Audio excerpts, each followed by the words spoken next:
Has Connor told? 30? Yeah. Have you ever asked him how old he is? Actually. I know I'm older than half the crew, including I'm older than all the crew leads 100%. And I know most management I'm older than. For sure.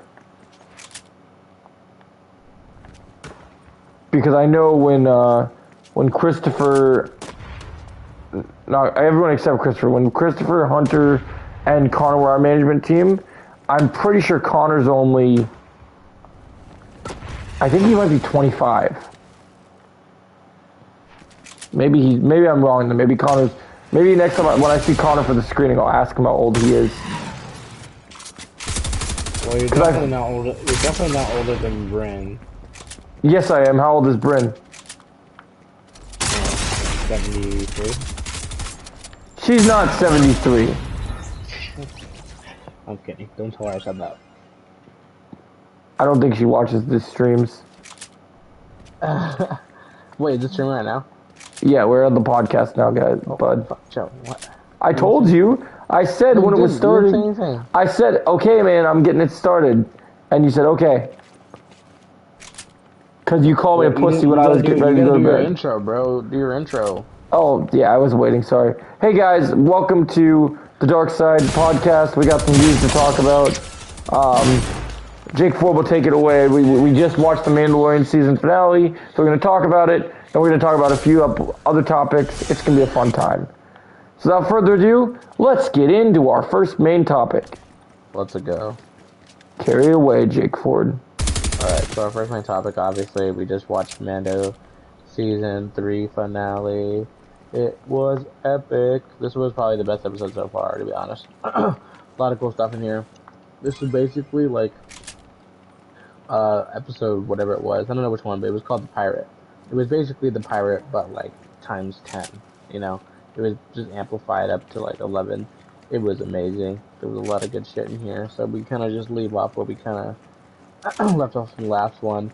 Axe Wolves goes up to get the ship so it doesn't get shot down. Obviously it does, so he kind of crashes it into the whole Empire base thing. And you see Grogu and Mando take on the Praetorian Guards while Bo-Katan fights Gideon. Actually, I got a little bit too ahead of myself. Before that, Gideon finds the clones that he's making, and Gideon is actually cloning himself because he wants a ton of Force-sensitive versions of him, which kind of makes sense. Yep. And then Mando and Moff Gideon get into a duel. Gideon's kicking his ass, but then Bo-Katan comes in, fights him. Gideon actually crushes the Darksaber, so the Darksaber is no more. So we have no more Darksaber in the canon universe of Star Wars. The Darksaber is now no more. So that's kind of crazy. And then yeah, and so Grogu and Mando kind of tag team the Praetorian Guards, while Bo-Katan and Mando tag team Moff Gideon, and Axe Wolves crashes the ship and kind of blows up everything, and all the Mandalorians are able to escape. And Grogu comes in clutch by saving Bo and Din, and it ends.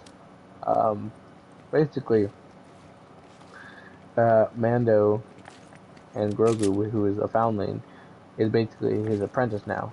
So as you would do with an apprentice of a Mandalorian, he's going to take him across the galaxy and go on journeys with him. And he kind of asks, so he goes to the New Republic base and asks what's his name for assignments, because he's a bounty hunter. And that's what he's going to do, he's going to give him assignments. So that's kind of a tease of what we're going to see next season. And Bo-Katan is with the other Mandalorians, ruling Mandalore once again. And we leave off on kind of a open note, where Mando is just chilling at a farm, a sand farm, of course, probably on Navarro, I think it's on. My Fortnite is downloading again. IG-11 comes back because he rebuilds IG-11 for Grief Karga. That's cool. So on Navarro, Mando's just chilling, watching Grogu play. I deleted it a few months ago. Book of Boba Fett. So that's where we ended up. So yeah, it was a really epic episode. A lot of awesome stuff, like a lot of great fight scenes, and cool moments. So overall, good episode. My only few nitpicks I have with the episode is one, we never got a payoff for who the other spy was, because last episode was called The Spies, and the only spy we saw was that bitch, that comms officer bitch, from the beginning, and it was hinting towards there were other spies that Gideon was working with, but apparently there wasn't, because none of the Mandalorians turned out to be in the spy, so that's a mystery. We'll never know how Gideon was able to ambush them without having a spy in but whatever. No cameos, but again, I think with these finales from shows, we have to come up with the mindset of no cameos, because I think Marvel and the beginning of Star Wars kind of spoiled us on there being cameos from the beginning of, or in the finales of some shows, so now we always expect it. But yeah, no cameos, nothing crazy, just basically everyone else still showing up. No post-credit scene, so that's whatever. But I get it. Ahsoka's right around the corner, so they don't really need to tease that, because we already know that's coming. I think that's really it for my thoughts. So overall, really solid episode. We'll talk about the rest of the season in a sec once Joe gives his review of the episode, but overall, really fun, really awesome finale. Probably one of the stronger ones of the Disney Plus finales, I guess. And yeah, I'll give this episode a 9 out of 10. Alright, Joe, what did you think of Mandalorian Season 3, episode whatever? I like this episode. It's a good finale. Obviously, there were some things that were disappointing that we were hoping we would get. Like you said, the cameos thing it's sad, but unfortunately, we didn't really need it. The fight scenes were cool. I like the storyline. I like the open-endedness, but I was kind of hoping that we'd get a better resolution, a better setup, just to kind of make people excited for season 4, since we're probably going to wait. But I guess with Ahsoka, they're going to kind of fill that gap with that in August. So no end credits scene was a bit disappointing, but it's whatever. My biggest nitpicks, I like the action, lots of craziness, especially being a martial artist. A lot of the fighting was very cool to see how they represented a lot of my main techniques. So that was cool.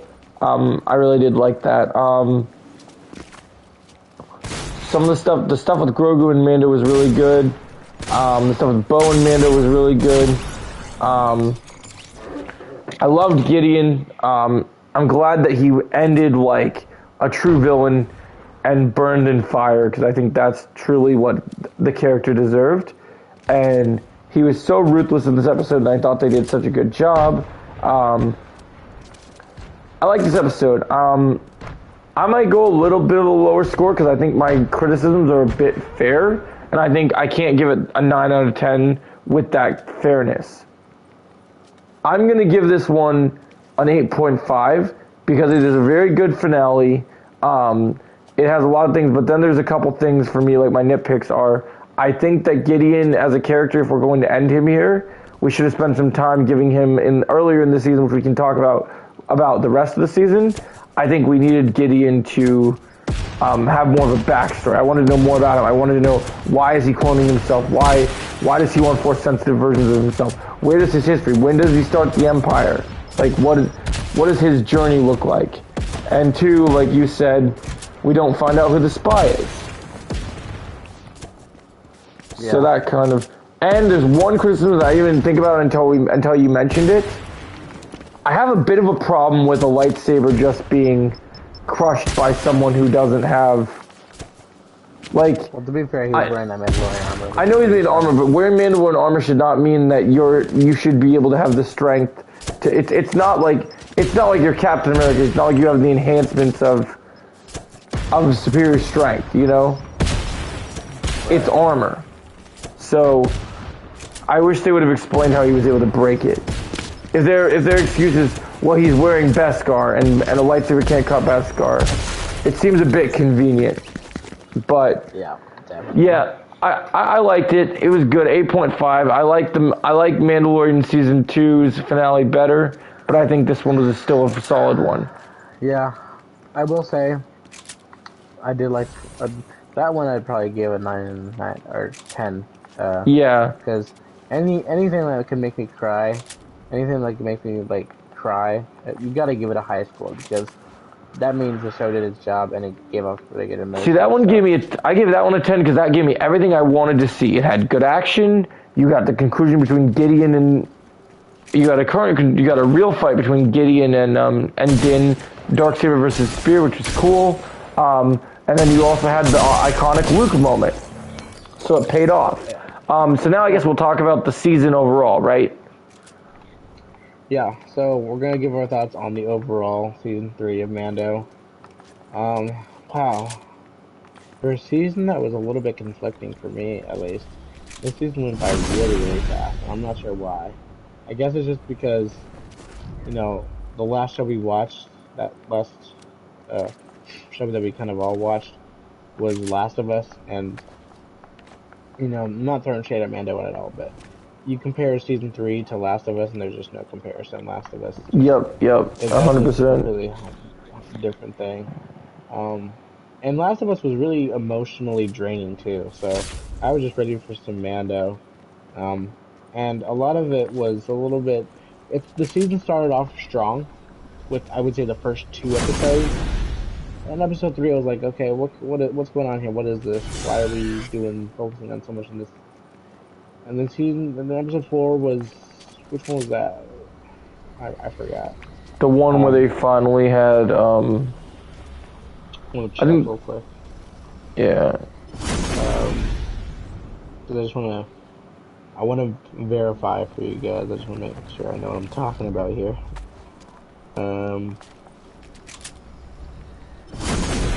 So episode 4, or I guess chapter 4. I'm just gonna call it 4. So 4 was the founding. So that was the whole like pterodactyl episode where the pterodactyl took the kid. That was pretty weak for me because it's like, okay, why? Like this just is a very nothing episode, just filler. Episode 5 kind of turned around for me, where I'm like, okay, picking up again. We got all the manners together fighting, like, you know, doing pretty good stuff. And the foundling episode was also the episode where we found out who saved Grogu, right? Yeah, but again, you know, I'm like, I have my opinions. I know a lot of people are kind of like, oh yeah, it's, you know, he's getting redemptions for his role as Jar Jar Binks, but I could honestly care less. It was a huge wasted opportunity for it to be somebody you actually care about. But yeah, so yeah, episode 5 was like kind of like, okay, looks like it's going back on track now. And then we got episode 6, which was just a huge like misfire on their part, which was just it's a very nothing filler episode that almost felt like a bad batch episode. Because yeah, I mean, okay, great, we got cameos from Jack Black, Christopher Lloyd, and Lizzo, but the story overall was just completely nothing. And then the final 2 episodes obviously had to be good, or else the show would have failed. And the last 2 episodes kind of put the whole thing together, which was nice. But man, they were just the high points in the show were good, but I will tell you, when the low points were just awful, man. I don't even feel right. It was just I'm lost for words for how they decided that this is. I mean, you have Jon Favreau and Dave Filoni both working on the show together. I don't understand how you make like episodes for this show. I'm assuming based on the things that I've heard, which is this is probably what happened, is there's behind the scenes confliction with Kathleen Kennedy and Favreau, I think, had some issues. I will say that sounds about right, because that episode with Jack Black and Lizzo felt like a very Disney episode. Oh, of course. I'm telling you, there was definitely some, like, money-making decisions, like, oh, we need more Grogu, we need more this, because that's how she thinks. She thinks about the merchandise. She doesn't care about if a story's good or not. Yeah. So is that your final thoughts on the whole season? Overall, the season was okay. It was alright. I would definitely come back to it. Although, with the episodes that I didn't really care about, I'd probably just get on my phone. But it wasn't a terrible season overall. Not as strong as 2. And I probably wouldn't say it's as strong as 1. I want to give it better than season 1, because, you know, I loved every moment I got with Din Djarin and Bo-Katan were some of the best shit, like, in Star Wars. But I'm telling you, dude, those episodes that were just nothing were just awful to watch. So overall, I'm a little bit mixed on this season. I'd probably give it like a 7 out of 10, just a solid 7 out of 10. You know, it was good, but there was a lot of things that it could have improved on. So yeah, that's my overall thoughts on the season itself. What do you think? I'm in the same boat, but I have probably more problems than you did. So I thought the first 2 episodes, like you said, were good and a good start, and I was hoping the ball was going to get rolling, and then the ball didn't get rolling, and then we just kind of sat there, and we went aimlessly through. This season felt like a Phase 4 movie for the MCU, but for Star Wars, because there's no motivation, there's no aim, there's no looming threat until the final 2 episodes. I wish they would have brought Gideon in before the final 2 episodes, because I think that was a big mistake, in my personal opinion. And so that's just kind of a weak feeling that I have. I don't mind the Foundling stuff. I thought like it was a mediocre episode, but I appreciate it as a fan of the actor and the character. And like, yes, it would have been nice to have someone meaningful do it, but I've been reading a couple interviews, and I'm okay with the direction they went with the guy being that they want to give redemption for Jar Jar. I think was a good decision. It wasn't anything crazy. It was just kind of whatever. I think it was episode 5 was pretty good, because was episode 5 the pirate? Yeah. Okay, that was pretty cool. I liked seeing all the Mandos. That stuff was good. Episode 6 was trash, Disney horse shit. I would rather watch some of the better episodes of the Book of Boba over that BS. Yeah. And that's saying something. Yep. Keep in mind I said the better Book of Boba Fett episodes, not the worst. But so yeah, for me, mixed season. I'm gonna drop a star lower than you are, because I have so much issues with that 5th episode and a couple of my other criticisms. This season for me is a 6.5. The final 2 episodes are great, and I'm happy they're great, but unfortunately it didn't save the season for me, and I'm a little disappointed as a Star Wars fan. This isn't sequel trilogy era bad, but hopefully these issues that they had get resolved for season 4, because there are definitely some improvements for the story that need to be made, and I just would like to see a good season of The Mandalorian again. I agree. So that's my final thoughts. I'm only giving it 7, because there was a few things that that really, you know, it's obviously Disney catering for all the bad stuff, but you know. Do you know what's crazy? I think stuff. It's pretty good, because we got Zeb, we got a Thrawn name drop, and I'm also biased because whenever Bo-Katan is on screen. That's what I'm saying. I'm like, as much as I'm a big Star Wars guy, I think that for me personally, because none of my main favorite characters were in this story, I don't think I feel that connection to, like, I like Gideon, I like Din, I like Grogu, but like you went ham because of all the great Bo stuff we got. For me, I like Bo as a character, but I'm not so crazy that I'm like, oh my gosh, this changes everything for me. This makes me love this episode because of this. Like, Yeah. I mean, everything was enjoyable, but I feel like season two was definitely more my cup of tea. So yeah. Season 2 was amazing. yeah, so yeah, overall, mess season Overall, needs to Joe be liked better. it. I liked it, but not as much as I wish it would have been. I wish, to quote Pedro Pascal, it was good, but it can be better. Yeah. And Also, no Pedro Pascal, which is kind of weird. No. yeah, I thought he would have shown we his didn't even face, see his but face, so. which is I don't interesting know. because The I heard rumors were probably something. true that he never set a foot on set ever. Just his Which is voice interesting because you know what's even crazier? With Star Wars Celebration that was affected by so much Mando news and so much Mando stuff happening, at one of the Mando panels in Star Wars Celebration, Pedro Pascal was supposed to be present, and he never showed up for Star Wars Celebration.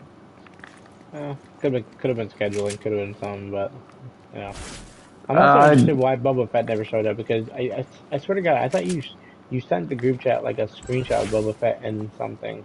There were people saying it was so the director posted an image of Boba working on Slave One, but I wonder if it must have just been a picture from season 2 or something. I don't know.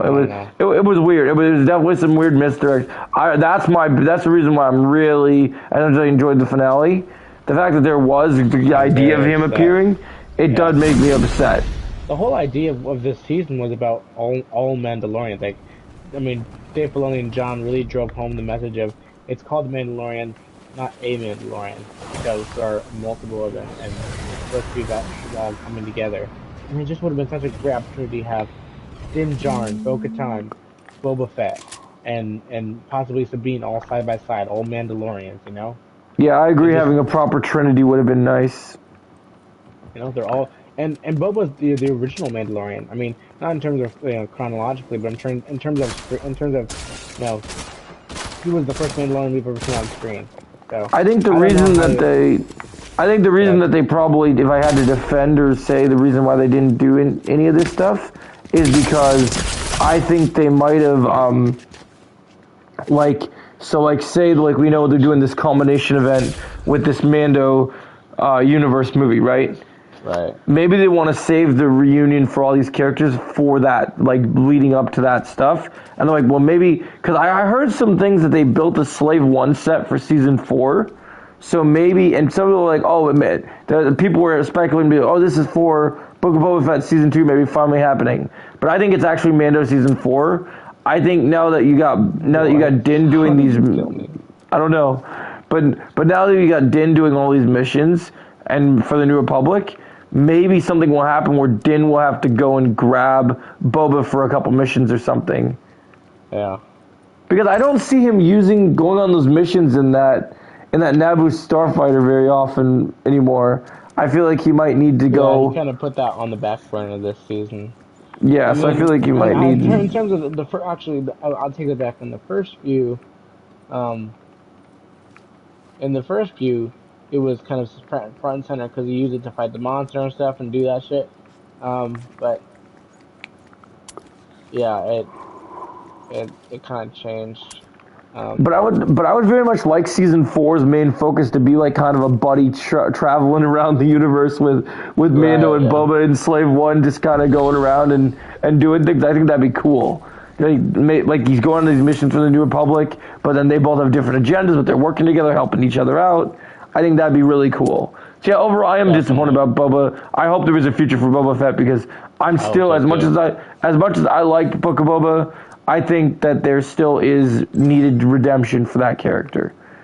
They did him dirty. Even Tam says he wants to see the Boba back from Empire and back from the books and back from Mando season 2. He wants old school Boba back. What'd you say?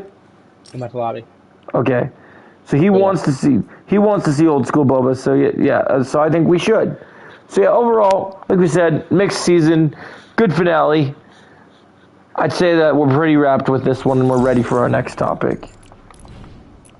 Yeah, are you gonna? Oh yeah, you did give it score. You give it 6. Yeah, I think I did 6.5, which I'm fine with. Pull up the thing real quick. I'm fine with my score. I'm keeping that. I'm not changing it. I think it's a fair score for what we got. And and it means I fulfilled my promise because I said if we got Boba, I might rate if we got Boba in this episode and he did really cool action things, I would have maybe made it a little higher just because I would be biased by seeing my favorite bounty hunter. Yeah, I agree. Like if Boba was in this, I could have gotten the finale to a 10. The reason it's not a 10, the reason the finale in general screwed the season, if we're talking just the finale, the reason the finale is not a 10 is as cool as the action was, the action would have been better with Boba there. It would have been times 10. Like without Boba's just a character that like when he's on screen, he has this presence and you just love it and it rocks. And to see him and Din be side by side would have been cool, but hopefully we'll still get that in season 4. I'm sure they got time. They got to film season 4. And they like to suck each other's dick sometimes too. Yeah, that's true. I was still holding out for a kiss scene. Maybe they would be lovers. Because I do think that they're perfect. See, that's how I thought they were gonna. If they were mom and dad to Grogu, such a power couple, dude. See, that's how I thought they were gonna do the whole Din taking off his helmet. I thought that maybe she's gonna take it off him when they were alone or something. But I guess it just didn't happen. It's whatever. Maybe next not meant season. to be. I'm always open for next season. So yeah. All right. Let's move on to our next topic, Joe. All right, go ahead. All right, go ahead. Oh, sorry. You got the topics, bro. Oh, sorry. Okay.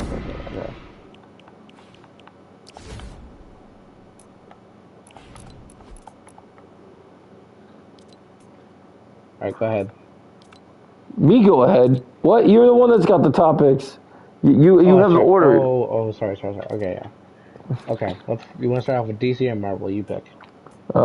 Is there less of Marvel or more DC? Which one do we have more of? Way more DC.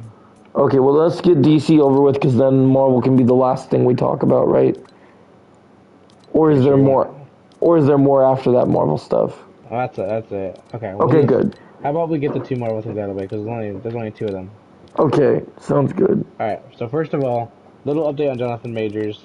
So right now, his whole career right now is kind of in shambles. A lot of the people who have been working him are kind of dropping him. One of the biggest thing, his management team kind of dropped him. So that was probably the biggest thing. That was probably the biggest people who dropped him. So yeah, he's kind of in a tricky spot there with that whole thing. But apparently Marvel has actually had no discussions about dropping him as Kang. True. So, that makes me actually a little bit excited because, maybe that means hope for Jonathan Majors as Kang, which I would be very happy about because I've been saying that if they do that, it's a huge mistake if they drop him because it won't turn out good for them. Yeah. So I hope they don't do that. I agree. What do you think about all that, though? It sucks his career is going in shambles. I know you are, I'm glad that Marvel is still keeping him on the list, but based on the report update that he's already been dropped from projects, I'm getting a little nervous that a decision, depending on what the verdict is going to be, a later decision could unfortunately. I'm not going to be satisfied with this situation until I know, 1, that the charges are dropped, and 2, that Jonathan Majors is still remaining as Kang. People can say right now, a lot of companies, they have hush money, they have people, they stay quiet until they wait for a full situation to go full circle. When you look at what happens, this does not guarantee that everything's going to be okay. They're not filming Kang Dynasty right now. Loki got moved. There is still time for shit to go screwy. Yep.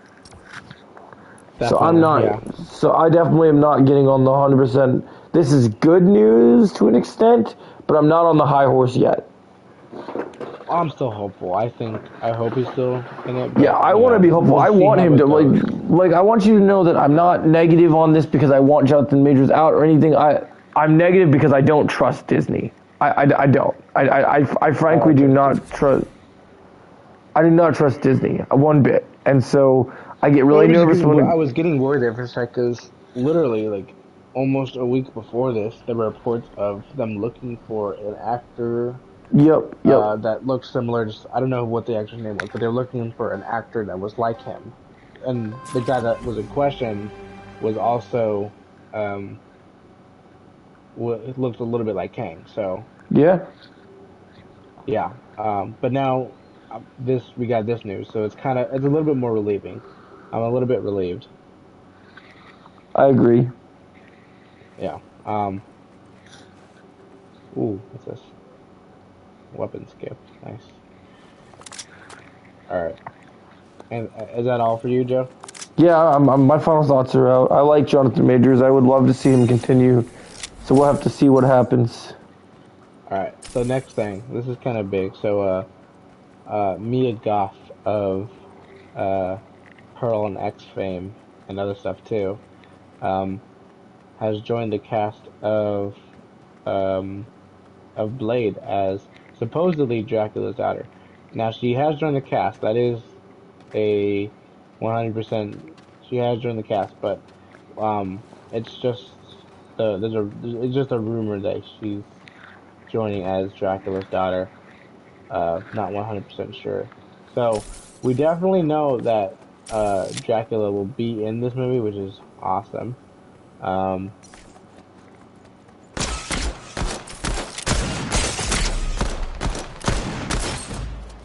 But we didn't know his daughter was going to be in it, and apparently Mia Goth is playing his daughter, which is going to be pretty cool. Still campaigning for Anthony Starr to play Dracula, but you know, maybe Nick Cage should though, because he was pretty badass in Renfield. Very true. What do you think of the show? Yeah, I think this is good. I like Mia Goth. I always said that if they're going to do a new Blade movie, they got to do Dracula because it's something they haven't done yet. And I think he's a great villain. I think it's worth it for them to do this. Yeah. So, yeah, I think relatively, in terms of who plays him, we'll see. But I think those are two good candidates that could easily pull it off. And I think Dracula will be awesome. And I think the Mia Goth thing, yeah, Dracula's daughter sounds interesting. I didn't even know he had a daughter, so that's cool. Okay, Joe. What do you mean, okay?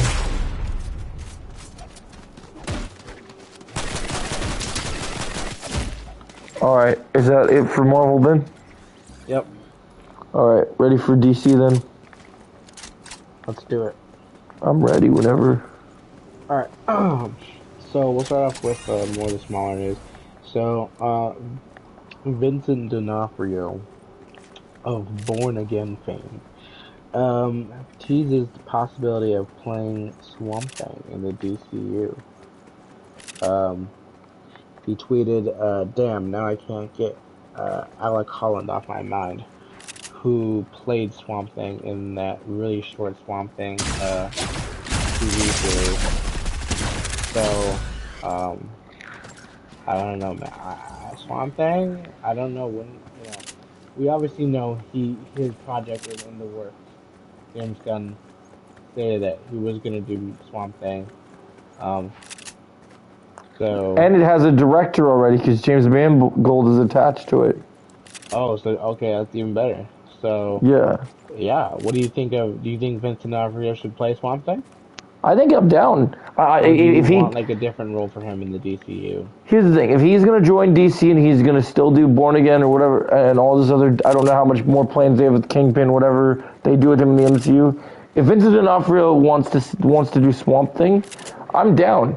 The man has proven to me that he is an incredible actor, and something that we don't talk enough about is like it's good for these actors to do something that really challenges them and makes them different from what they've previously done. And I think Swamp Thing is something that I don't think we've seen Vincent D'Onofrio do. So I think this would be really cool. Yeah, I agree. This will definitely be a very new thing for Vincent D'Onofrio to try out, and I'm all for it. I think Vincent D'Onofrio should go ahead and push for this role, I would push for it because I would love to see Vincent D'Onofrio do something like this role because this is a very different thing than he's ever done. And, I agree. I think he would nail it. Honestly, I think he'd be really good at Swamp Thing. Whether it's going to be CGI or practical effects, we'll see. But yeah, man, I think he should go for it. I know a lot of people want him to be, Lex Luthor, but I don't know. I don't see Vincent D'Onofrio as Lex If they Luthor, do really. Lex Luthor, they're gonna get someone younger, because they got a younger Superman. So Swamp Thing's perfect for him, and it puts him front and center of the new DC universe, which is cool. Okay, Joe. What do you mean, okay? That's what I know. I agree with you. Yeah. All right. All right. So what happened?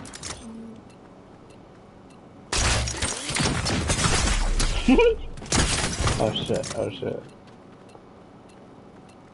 You filled this city, Banana Man. You failed the city.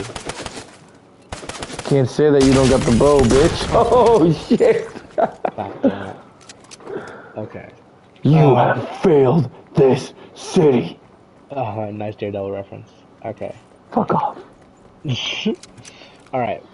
DC has confirmed we have a new trailer for The Flash coming April 25th. This I'm excited about. This is the topic I've been waiting to sink my teeth in.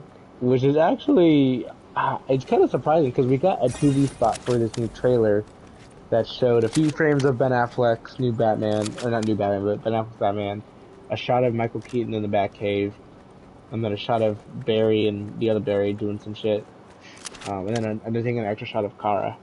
I'm surprised they announced this so early because they announced this like 3 or 4 days ago, and I mean that would be like almost 2 weeks before the trailer. So I'm surprised they announced that early, but yeah. What we're going to break down right now is what we hope and expect to be in this new trailer. So Joe, I'll let you take the floor because I know you wanted to talk about this. I want, and I know we have focused on them in the past. I want some good scenes with seeing. Obviously, we won't see them at the same time, but just keep teasing me the reason I want to watch this movie. I don't give a damn about Ezra Miller. I want to see my Batmans. Just keep showing me my Batmans doing Batman things, and I'll be happy. And realistically, that's what it comes down to. I want to see Keaton up in there being badass. I want to see Affleck up there being badass. Give me what I'm paying for, and maybe some new things with Kara as well. Obviously, it's the Flash trailer, so they're gonna focus on the Flash, but I don't know. I'm like glitched. I'm like stuck in the thing. I can't even get up. Joe. Oh god. Oh crap. Oh, shit, there we go. We both responded. Fuck, I'm stuck, Joe. I'm stuck. I can't get out of this van. That's you're stuck even though I got off. Oh no, I'm out. No, yeah. So I think yes. I think like obviously it's a Flash movie. It's a Flash movie, so they'll focus on the Flash trailer. But I mean, like they're gonna feature Barry in some way, but I don't need to see what did you say? None of that matters when we have we just want to see we just want to see Michael Keaton come back, and if that's the focus of the trailer, then I'll be happy because that's what we want to see. Just build the hype around Keaton. I was not born in the 80s or 90s, and I don't have as much of an attachment to that version of Batman that I'd assume you would because you probably went there opening day. I don't know if you did. I mean, I watched it at home. I didn't go and see it in theaters. Yeah, but a lot of people in that generation went to go see that shit. And the thing with me is like out of everyone's got their main superheroes that they grew up with, right? You had you had Marvel and you had Spider-Man. A lot of people had Spider-Man. I had Batman from a very young age with the animated show, and then all these different like the Joel Schumachers and and unfortunately, but we started with the beautiful Tim Burton, amazing Michael Keaton Batman, and that takes me back to my basics. It takes me back to my roots, and to see him return at his age, this is an incredible thing. And I still, seeing that trailer during the Super Bowl, I still pinch myself every time I see it He's like, is this real? He's at this age and he's back. Is this Michael Keaton back in the backseat? It just seems so surreal because it does. I would have never thought that I think Michael Keaton of all people would come back to play this role that he played 20 plus years ago. And I'm probably going to be like both crying and freaking out whoever I watch this movie with because what I know once we get to that scene where we see them in the Batcave and we hear Michael Keaton's voice, we're either gonna cry or we're gonna just, I don't even know what we're gonna do. We're gonna cry or laugh or do something.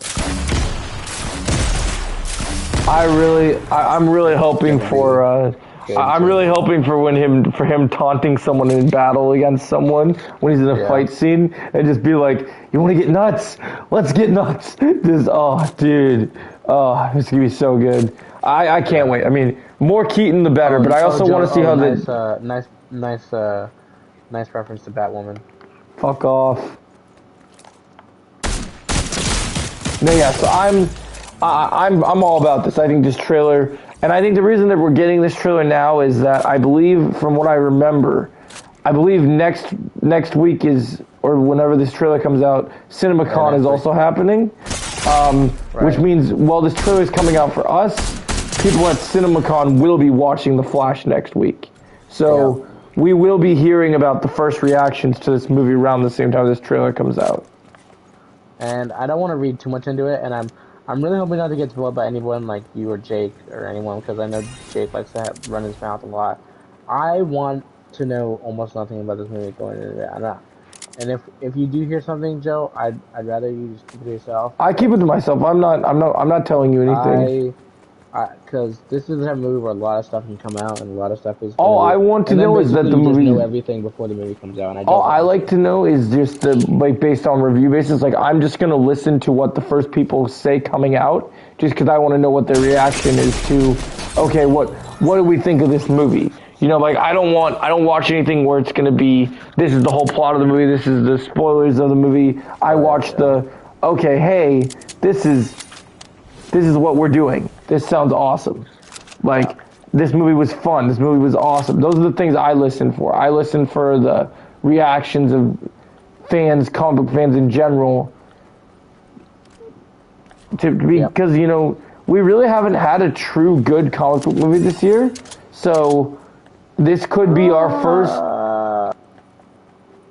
What would you say is a good comic book movie this year in 2023?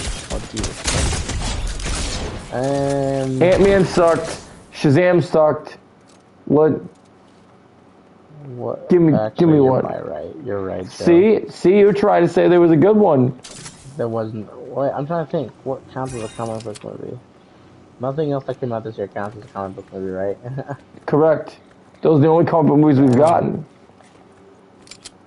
Wow, that's crazy. Yeah. But then, of course, the only difference is we'll see Guardians before we see Flash. So time will tell because Guardians will be up there. I'm gonna guess for really good too. But yeah, no, I think this is gonna be great. I'm excited for this trailer. I really am.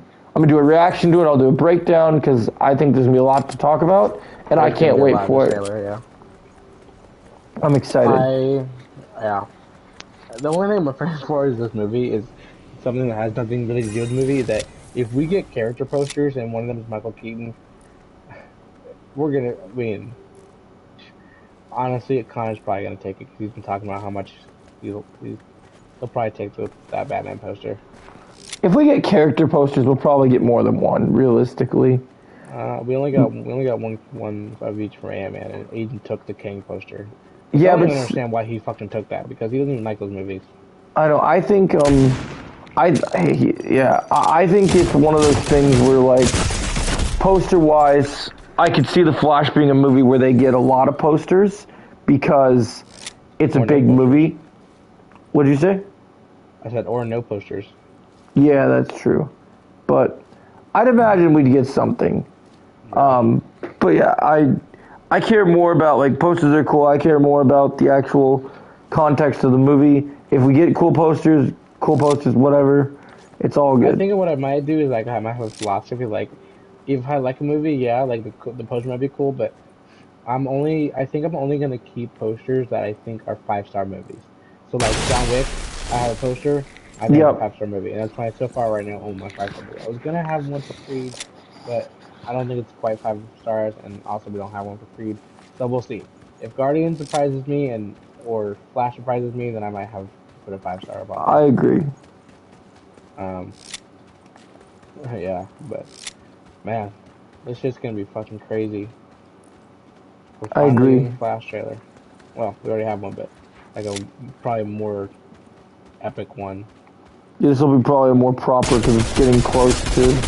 Because that movie comes out in June, so. I want to know what else we're really gonna get with this trailer because we already have a ton of shit that we know. I mean, the first trailer, I think the first trailer gave us enough. I honestly wouldn't complain if we didn't get another trailer. So. They gotta build the hype around the movie. Yeah, all I care about is seeing just more Michael Keaton shit. Maybe some more Ben Affleck stuff, but then again, I know he's not in a lot of the movies, so I don't really want them to ruin his character. But getting us hyped for what we do get with him, I think, is important. Because he is a part of the movie. So anything that gets us hyped, I think, is worth it. Even if it's just a quick scene of more of what we've seen of him on the bike, anything that just kind of gets a little build up, I think is big. What do you mean, shut up? I didn't say shut up. Yes, you did. Fuck you, kid. You're adopted. I'm not Grogu. Fuck you, kid. You're adopted. I adopted you, Joe. That's impossible. Where is your ass, Joe? Where is your ass?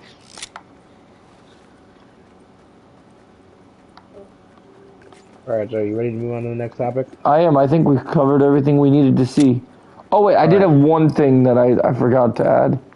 Oh, okay, go ahead. I would like to see some sort of, like, clue about... Because I know the first movie kind of hinted that we're playing with the multiverse and the Speed Force, but I'd like to kind of know, like, just what exactly is this, like... Is this movie? Like... Are we going back in time for the heck of it? Do you want to know, like, if this, like, really, like, is this Flashpoint or if it's something, you know? Yeah, exactly. That's my final topic. Topic? Well, not topic. My final thoughts on that thing. Yeah. Joe, I'm right here. Jeez. Shit. Okay, I think we're ready for the next one. Yeah, give me a second, Joe. Oh, wait, you're scared? You scared I'm gonna pop out of nowhere? Yeah, I don't know where you are. I'm scared. I'm afraid. Where are you? Where are you? Do you see me? I will not reveal all at all. Alright, well, I think you don't see me, so I'm gonna take a second to come back. So, next one we got here. So, it recently was Superman's something anniversary. It was actually his birthday as the character and the 85th anniversary of Superman. Shut the fuck up, Joe. Jesus. I'm trying to help you. Fucking nerd, Joe. I'm sorry that I know things that you don't know. Anyway, on this day, James Gunn announced something very special.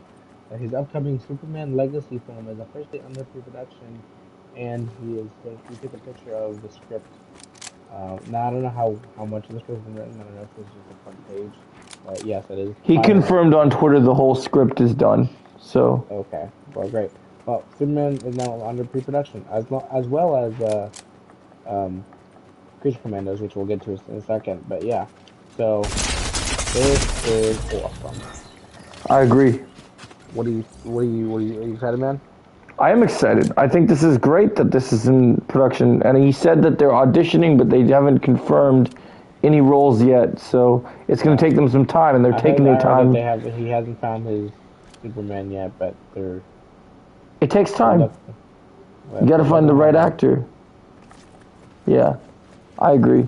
I like his update that he points out that Warner Bros. Will not have any creative control over how these DC movies are made. What did you say? I said the good thing Joe's not out here. Wait, oh shit! You didn't see me. That's great. Yeah, like I love the fact that we're not going to deal with the DCU BS where they jumped in and changed the run times of movies. So I'm glad that we're going to get to see James and Peter just kind of do their thing. That show. I know that. I remember that. I didn't. It upset me.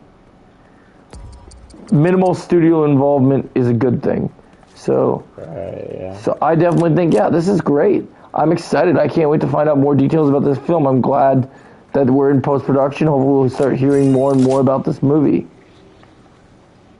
Yeah, and the nice thing is that James Gunn and Peter Safran are working on this movie. Yes, sir. And so, it's going to be something special for sure. I agree. As being, I know that they're saying Blue Beetle is technically the first, but this really is the first DCU movie. Because it's James Gunn's brainchild, and it's going to be his start to what could be, potentially be a huge expanded universe. So it's gonna be crazy, man. I'm excited. Couldn't agree more. And Joe, come out the lobby already. Already? Dang. Okay. I guess I'm coming.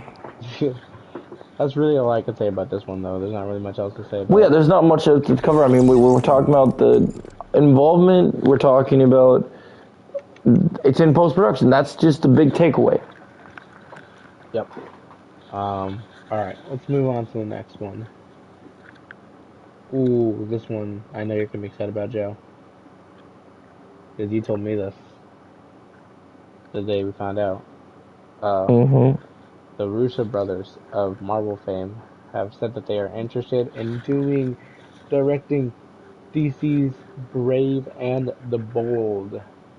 How are we feeling about this, Joe? I think this could be really good if this happens. I think the Russo brothers, if you look at their track record, they have made easily the best of a Captain America trilogy of movies. They have made two of the greatest team-up superhero movies of all time, being that of Infinity War and Endgame. So this, and to me, when you're a director, that track record needs to be commended. It needs to be shown. The fact that these movies are all loved and all well made, and a lot of them have really incredible action sequences, which is good because Batman and the Bat family need some pretty badass fight scenes. So I think this is great.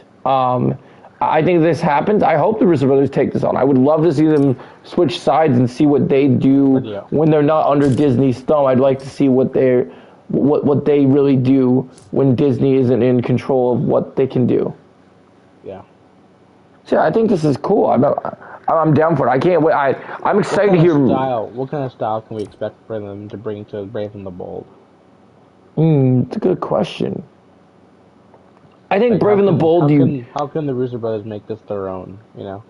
Yeah, that's true. I would imagine they would take some elements from like the ideas of like what they did with Winter Soldier in terms of like the tone, but like I don't necessarily think like it would be like I don't think that you could compare those movies to this new universe in any way because DC and Marvel are so different.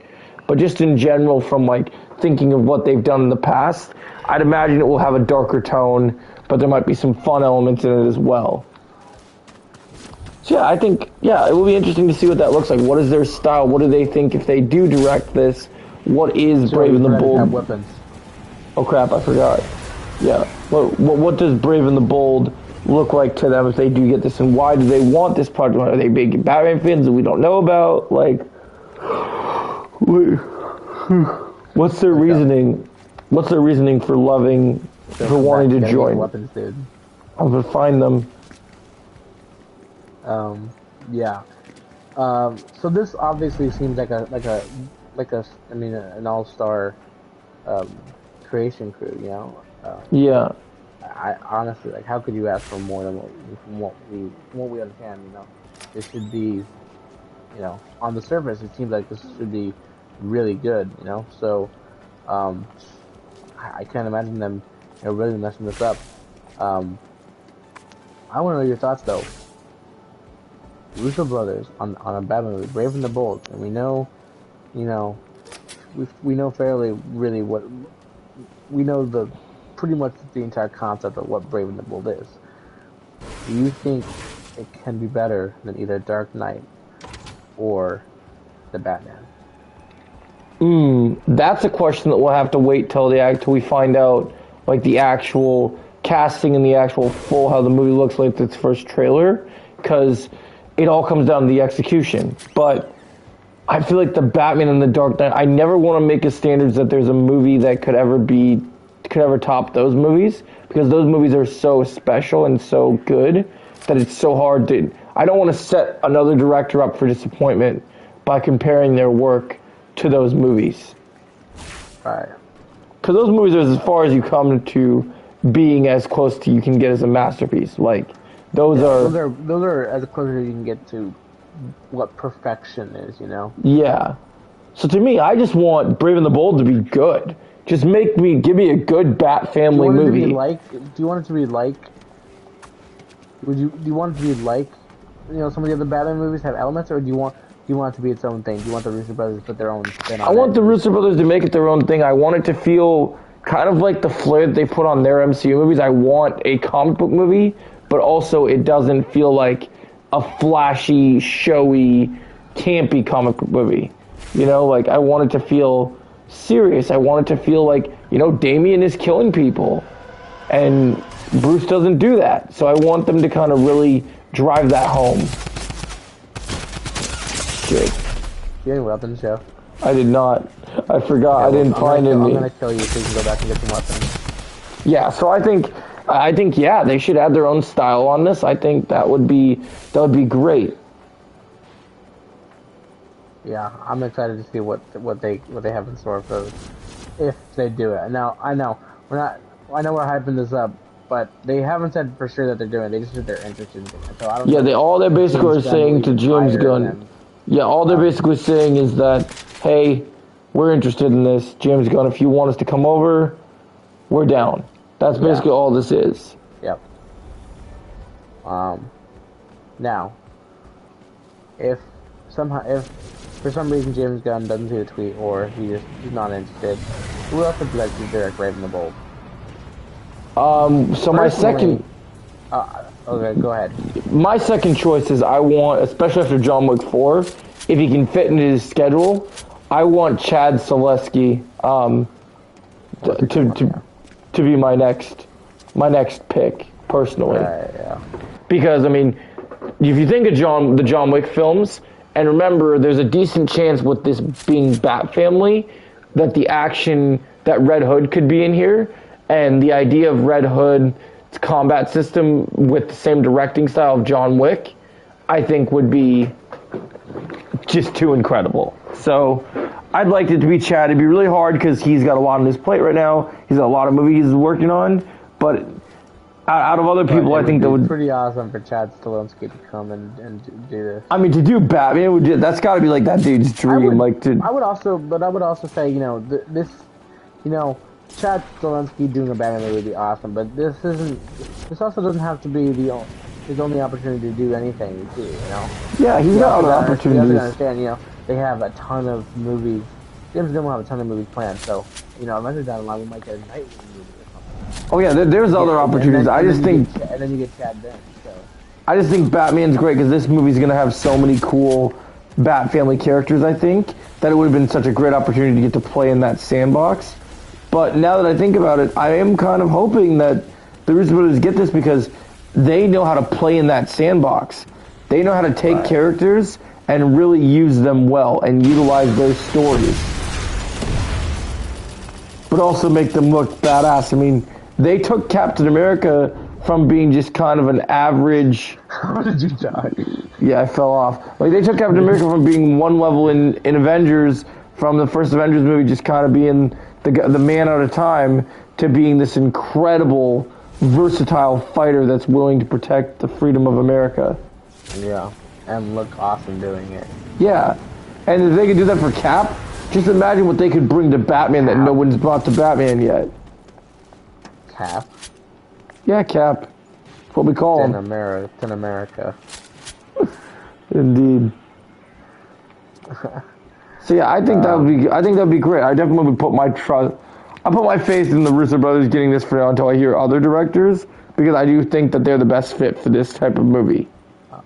Honest, in my opinion, and I know we bring up his name a lot, and in the recent weeks we brought up his name a lot because he looks like he's a busy man right now. But James Mangold would be an awesome choice for this series. I agree. I mean, but he's already attached to Swamp Thing. That just would be, I think, a little too much on his plate. Yeah. I mean, but again, I thought, are they doing Swamp Star as a movie or a show? I'm not sure. It's a Whatever project. I forget which one it is. I mean, obviously James Gunn isn't afraid to do 2 movies as well, so. Yeah, but supposedly he's doing writing Swamp Thing and doing Dawn of the Jedi at the same time. So. Oh wow. That could be a lot on his plate. They actually announced that at Celebration, so. Yeah, that's crazy.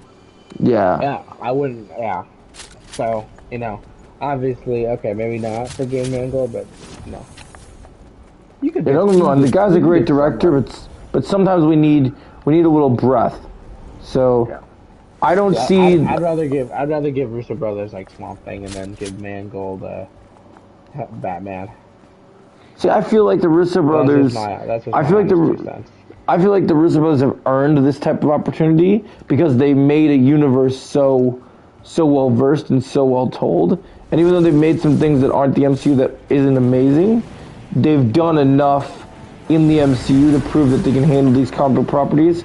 And I think they can handle the heavy work. I think they just need to have the right guidance. Yeah. So. But yeah, I think there's other directors out there that definitely could still do good justice. And it will probably be someone that we don't even think about, which it would be even more awesome. So we'll just have to wait and see. Wait for updates. But yeah, it's cool that people are starting to kind of be like, oh, you know what? We're interested in this. So that shows that people are interested in these new DC movies. They're interested in knowing what this universe is going to be about. Right. I think it's cool that we're getting just a lot of news about all these projects. We're trying to see his James Gunn's plan come together. Oh yeah, his vision is definitely. People get all worried because they're like, well, he says the universe doesn't happen until 2025, but they got to start filming that. They got to start planning. Now you're seeing all the dominoes fall into place. I heard that Superman Legacy is coming 2024. Is it? I swear it was 2025. Maybe it was either Creature Commandos, actually. It might be Creature Commandos. I know Superman, I think, was announced as 2025, but I'm pretty sure Creatures could be 2024, being that it's animated. Yeah, I think this is great that they're making these big moves. I know that Batman Brave and the Bold won't happen until 2026, so they don't have to really worry about it right now. I want Brave and the Bold to happen right now. I do too, but it's going to take time. I'm wondering, who do you think it will be harder to cast? Do you think we'll have Superman sooner, or do you think they'll cast Batman 3 years before they do the movie? Well, obviously we're going to get Superman sooner because it comes out soon. But like in between the two of them, if he's planning to get these characters and he wants to have them all in meetings about plans, right? Do you think that it will be easier for them to select the first guy to play Superman, or do you think they already know who's going to play Batman? Well, I don't think they know who's going to play either, to be honest. That's fair. That's why I asked the question. I just think definitely harder to cast Superman. You gotta find the right guy. They've seen the mistakes that the other guys made. We know that there's a lot of good Batman. It's not hard to cast Batman because we have so many good Batmans. I mean, we have a couple that are like meh, what's his name? George Clooney and Iceman from Top Gun. What is his name? Oh, Val Kilmer. Kilmer, that's right. Kilmer. So 2 not great ones, but... it's funny that I know all the Batman actors just like you know all the Spider-Man actors. I probably have all only the 3 Spider-Man actors. There's been like 10 Batman yes. actors, dude. I know, and the sad thing is I know all 10. Yeah. No, I could name all 10 of them. You want to do that? Wait. Let's do a challenge. I'm gonna name all the Batman. Tell me if I forget anything, okay? Okay. Okay. So, Pattinson, Affleck, Bale, Clooney, Kilmer, Keaton, Arnett. Yep. Oh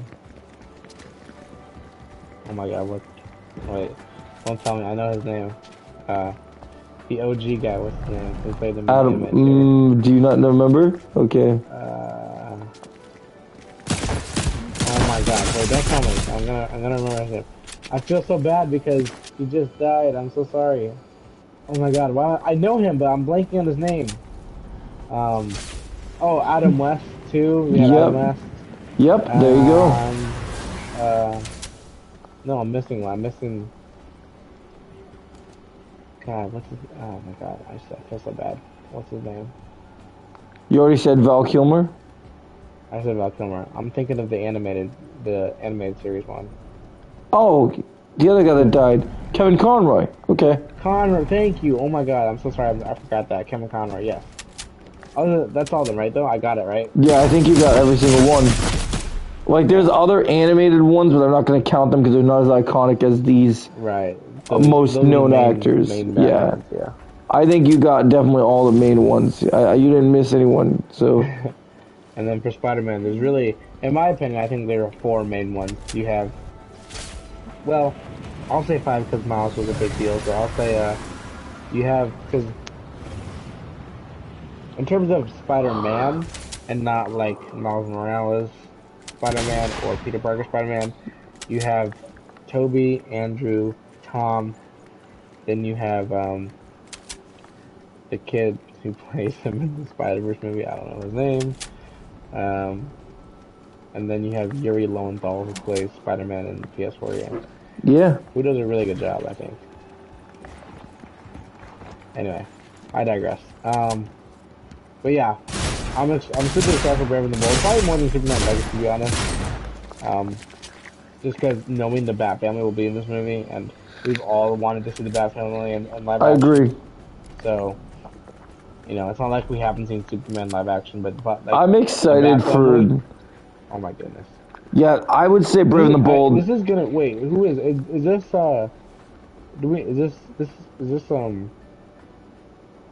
Which Robin is this? Do we know? Damien. So it is Damien. So yeah. It's gonna be the Brat. It's the Brat. Which I can't wait for because. Oh, I know, dude. Because I think whoever they get for Bruce, he's gonna slap him around and scold him so good. Can you just imagine if they do end up getting Oh my God! Why am I forgetting everyone's name today? Soldier Boy. Oh, Jensen Ackles. Yeah. Jensen Ackles, just him like you just a kid Robin mount like back talking to Jensen Ackles Batman. Can you just imagine what he would do to him? Oh, he's so good. I'm just imagining the Soldier Boy voice. I'm just imagining him talking to him and him just being like, "Hey kid, you think you can badmouth me? You think you can talk down to me because I'm this thing and because I don't kill like you assassin piece of shit, little brat." I was gonna say, I can just imagine saying, "You're a spoiled little brat." Yeah. Dude, I know he played Soldier Boy, but the moment I saw him as Soldier Boy, I instantly thought, no wonder this dude voiced Batman. This dude, like, he's got that energy, just like, you're like, oh, dude. I really do hope they get Jensen for him, because I think Jensen will crush that role. I would love to. I'm sure James Gunn is going to go PG-13 for most of his movies. Yeah. That's the best way to market these.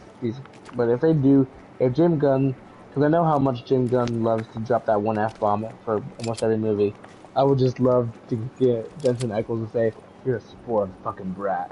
Oh, I think James, this is the one thing that I've noticed, right? So, you notice how since Disney and Marvel, they're owned by something, there is not an MCU movie with the proper F-bomb. But there's some of them, but most of them. But not as noticeable. Like, nothing's really, like, massive. there are DC movies. The Ultimate Cut of Batman vs Superman. There might be another one I'm thinking that of. was the Ultimate Cut. That was rated R. Right. Okay. I'm trying to think of a PG-13 movie that they've done before. I'm trying to think.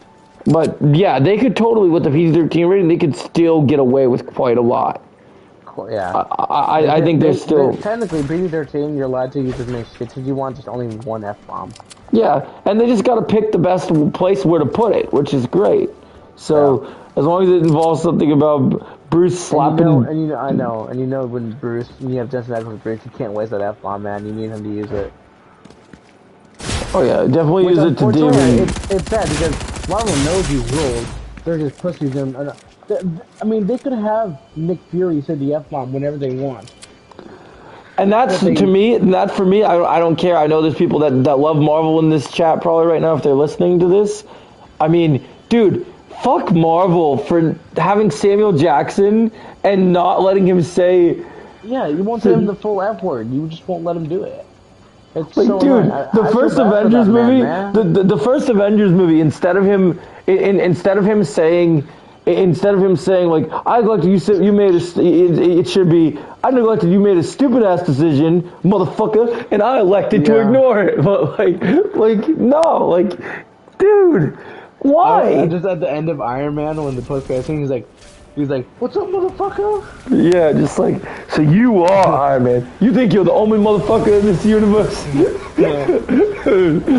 like, oh shit. Like I don't know if I'm here to talk to you about the motherfucking Avengers Initiative. Yeah, like I know it probably won't happen, but like I'm still crossing my fingers with Secret Invasion having Samuel Jackson in a lead role. It would be great to get him just get one. Just get him one. Just the scene of him shooting some scrolls and be like, you're gonna try and shoot me, you green motherfucker. What do you think you're doing?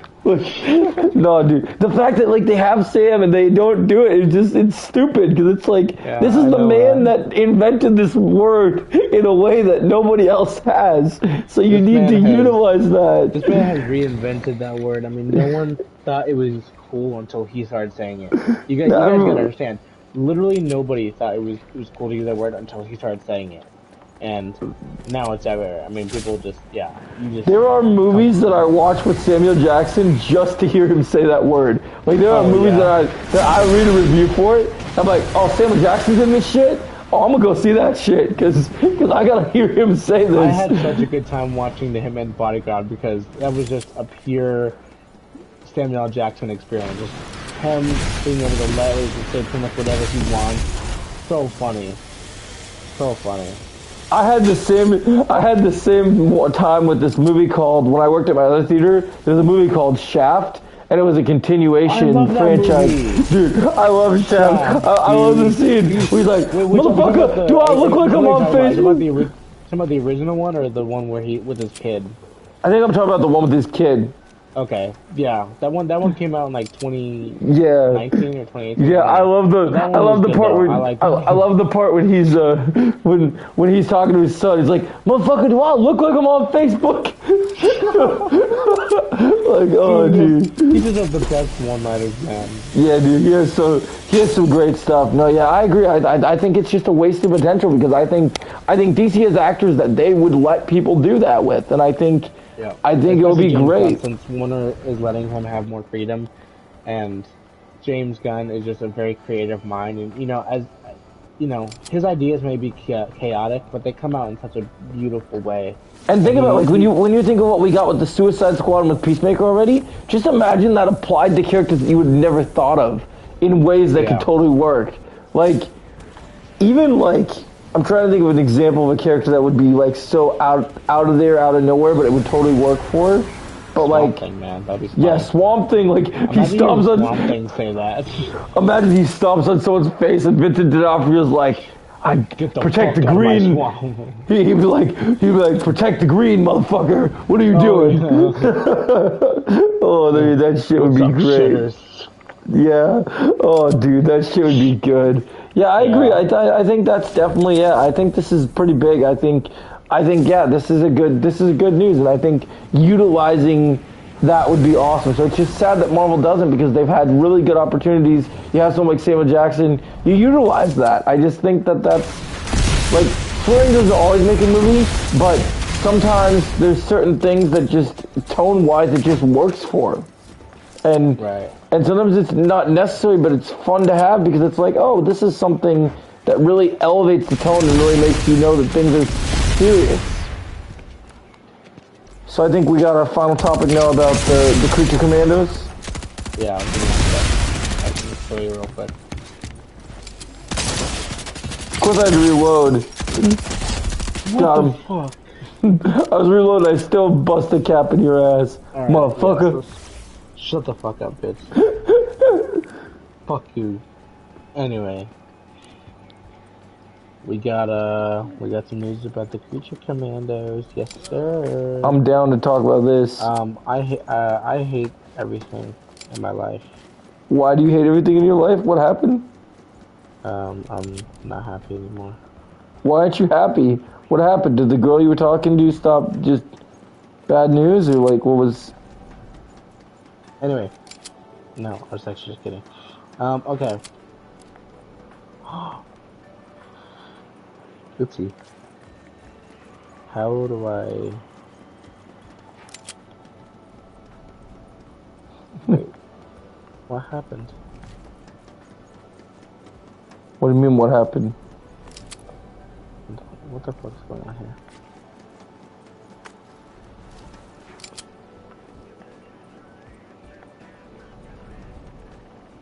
Okay, I'm trying to look for it, but I can't find the fucking thing. Sorry guys, just give me one sec. Go ahead and talk to Joe while we're waiting. Yeah, it just takes a minute to find the article. So, but we're just chilling good. Joe, why don't you talk to him right now? I am. Yeah, he's just waiting for the article, guys. But yeah, we're just enjoying talking. Like, let us know what you guys want to see in this DC universe. Like, would you guys want to see the Russo Brothers direct? Brave and the Bold. What do you guys want to see from Brave and the Bold? What DC movie of James Gunn's new universe are you guys the most interested in? I want to hear your guys' thoughts. All right, you found it? Yep. Okay, so DC has announced the full cast for Creature Commandos. Now, apparently this was coming out sooner than we think. Because one, it's animated, so it's probably going to, get through really quickly. I'm already thinking about these characters and seeing how they play these characters in live action. Because this cast is awesome, and I can't wait to see what they look like in live action. Even though we're probably years and years away from actually seeing them in live action, because we don't even have the show yet. But so we have Frank Grillo as Rick Flag Sr. Now this is obviously the father of Rick Flag. Now I'm a little bit confused on the timeline here for this movie, because we know Rick Flag is dead. But that's, I guess, is that still in the DCEU, or is that in the DCEU? Yeah, I think it was still in the DCEU. I don't think this will carry over, because James Gunn... They're still going to use Rick Flag, or do you think, or do you think this is going to be our new I don't know. Flag? James Gunn seemed pretty happy with the way that he killed Rick Flag, so I don't know. Because... Yeah. But then again, I didn't think they'd bring back Peacemaker, and they brought back Peacemaker when we got the Peacemaker show, so I mean... I guess we were just gonna have to wait and see. Everyone's still kind of open-ended of where, like, really when DC started. Like, is it Peacemaker? Is it Suicide Squad? Is it Blue Beetle? Is it Superman Legacy? We just don't know yet. We're just gonna have to wait and see. So yeah, Frank Grillo, I love this casting. I think this is awesome, and he's definitely gonna kick ass when we see him in live action, because he is a powerhouse actor, one, and I think he plays his character really well. This one, fucking awesome. I love this one. A little bit sad that we didn't get him as somebody else, but I think this totally works. I think he honestly could have been Swamp Thing, to be honest, but we have David Harbour as Frankenstein. I mean, you might as well just make him Solomon Grundy. I don't know why you just don't do Solomon Grundy, but whatever. What do you think of David Harbour? I think it's awesome. I mean, I'm surprised, considering I thought they still had more work to do with him as Red Guardian. So I'm surprised that he's already joining the other team. Yeah. Because isn't Red Guardian still supposed to be in Thunderbolts, or is that not true now? I'm not. No, he is definitely. Unless he dies in Thunderbolts and then don't need him ever again, but I don't really know. We'll see what happens because you're right. I didn't think about that, but you're right. He's still doing his normal thing, so who knows, honestly. Fuck you. I was using that as good cover. Anyway, we have Adurna Varma as the bride. I believe this is the lady from Obi-Wan, the fake officer who she died. She ended up sacrificing herself. You know who I'm talking about, though, right? Yeah, I remember who you're referring to. Yep. So she's the bride, so that'll be kind of cool. We have Alan Tudyk as Dr. Phosphorus. I love Alan Tudyk, man. If you guys know, the Rogue One is one of my favorite Star Wars movies, and he's a big part of that. K2SO is such a sass droid that I love him so much. And I think Alan Tudyk does such a good job. Do you want to know the probability of me using it against you? It's high. Yeah, K2SO is just a sassy droid, and I love him so much. I love his back talk. I love how much, I just love K2SO, man. K2SO is definitely a personality. If I had a personality, it would be K2SO. Yeah. So Alan Tudyk's definitely going to crush this. Next we have Maria Bako. I'm not even going to say this right. Bakalova as Lana Ra. I don't even know who the fuck that is. And I don't really care. Is it the fish lady? I don't even know. I don't know. This one's probably not a surprise. Shocker to nobody. Sean Gunn as Weasel, and also playing G.I. Robot. Yeah, this makes sense. Makes sense. James Gunn's just gonna stick his brother wherever he wants. G.I. Robot, I believe, will have a voice, so you'll hear Sean Gunn, and he'll do the mocap for CG, unless it's a bodysuit. But yeah, then he's doing mocap and Weasel, and Weasel doesn't really have a voice, so yeah. Still no secret. So we're still come back to the question: is Suicide Squad technically the first movie in the DCU? Because we know that Weasel survives, and Weasel's in this movie. And I assume it's probably the same version of Weasel, because we know he survives. So, what's going on? Is he? I don't. I would like to think that Suicide Squad takes place in the DCU, but we do get references to the DCEU because we see the DCEU characters in Peacemaker. But now Peacemaker is still technically in the DCU. Like, I don't know, man. What do you think's going on here, Joe? Do you think? I think they're just gonna. I think Flash is gonna come in. I think the Flash movie is just gonna come and like reset so many events because I think even though it happened a lot on the Flash show, I think the quote that everyone always talks about when we make it as a meme, I think Barry is gonna fuck the timeline. I think he's gonna shove his dick all around all them holes in the fabric of space and time. Yo,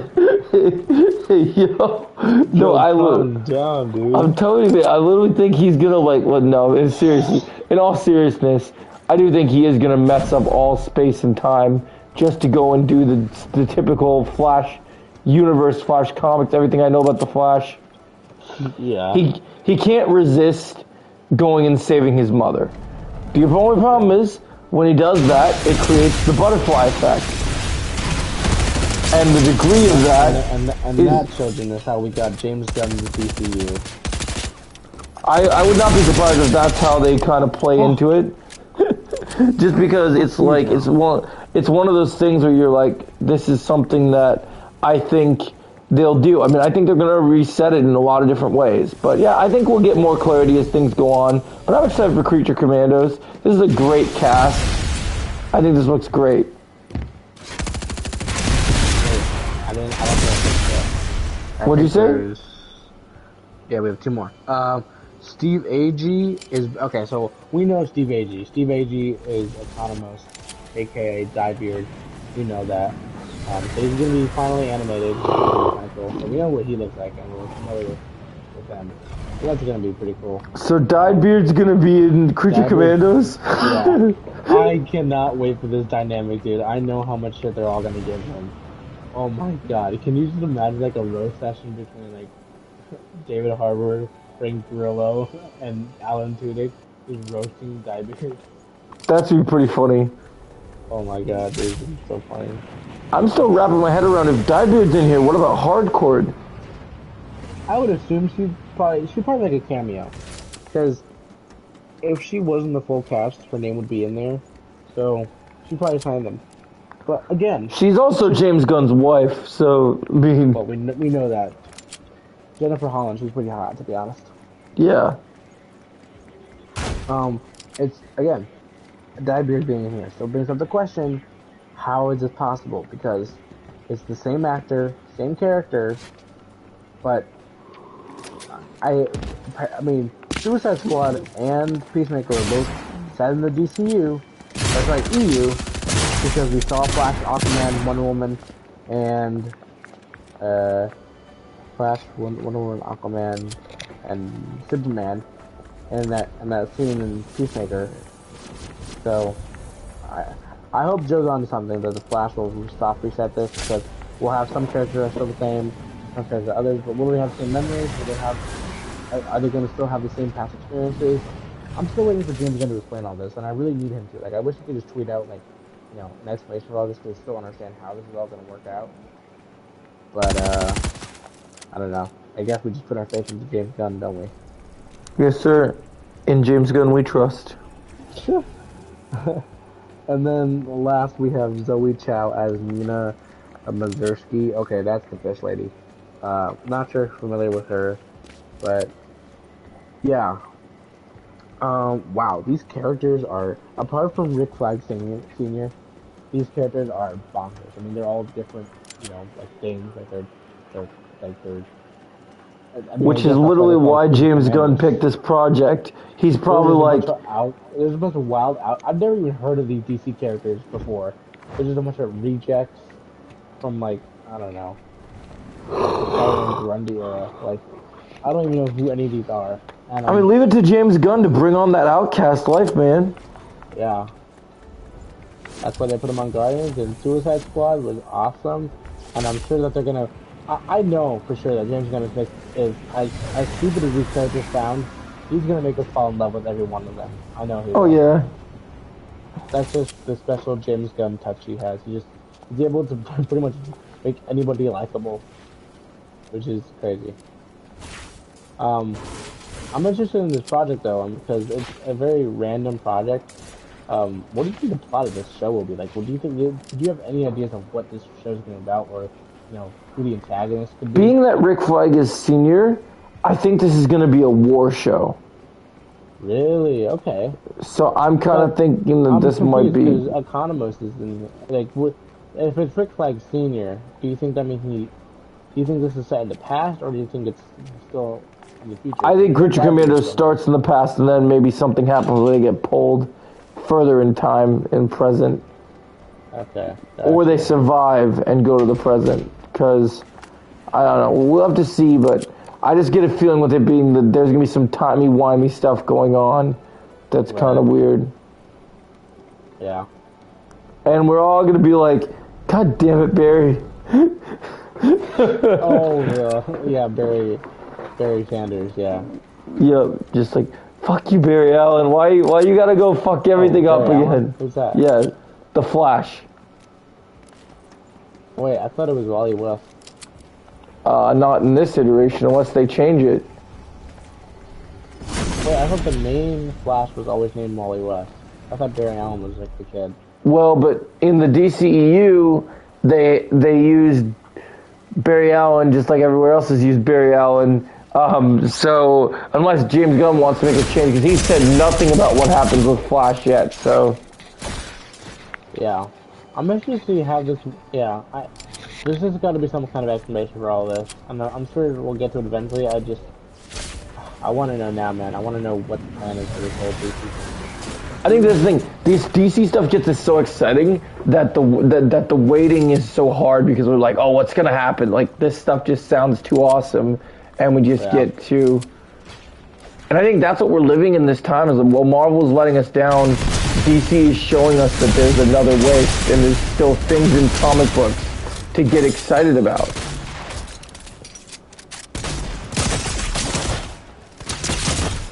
But I do think Guardians is going to be.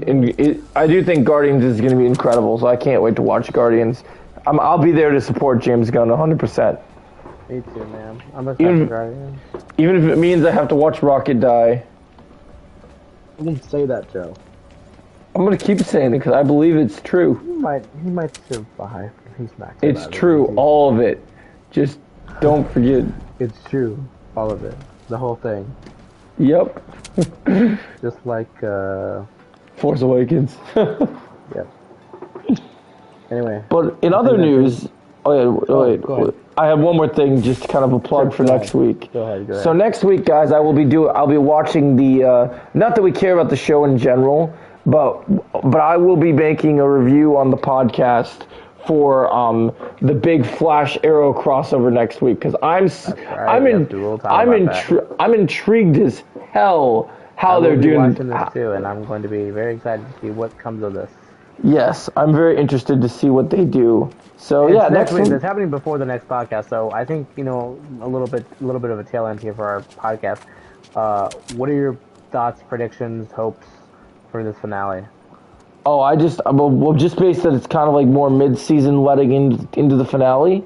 I mean, like into the finale, yeah. One, I want this to be the best Flash episode we've ever had because this season sucks balls, and I think that we need a really good episode. I'm stoked to see what Wally's storyline is going to be because they're going to have Wally in this episode. And obviously, my biggest thing I'm excited about is seeing my boy Steven back. I want to see. Steven. Oh, you mean Green Arrow? Yes, Green Arrow, yes. In the actor, because I've met him in real life. So his name is Oliver Queen, by the way. Yes, Oliver Queen is his name. But to me, I've met Stephen Amell in real life, so whenever I see Stephen Amell on screen... in real life. I have. You've met Stephen Amell we've been over this. Do you not know the celebrities I've actually met in real life? Wow. No. What are they? Sam Witwer, Ray Park, and Stephen Amell are the three celebrities I have actually met. Sam Witwer? The voice actor for Maul. The dude that voices Maul in Clone Wars and Rebels. Oh, you met him? Yep. And you've met Ray... Oh, I know you met Ray Park. I met those two together. I was going to say, did you meet them at the same time? Yep. Why were they together?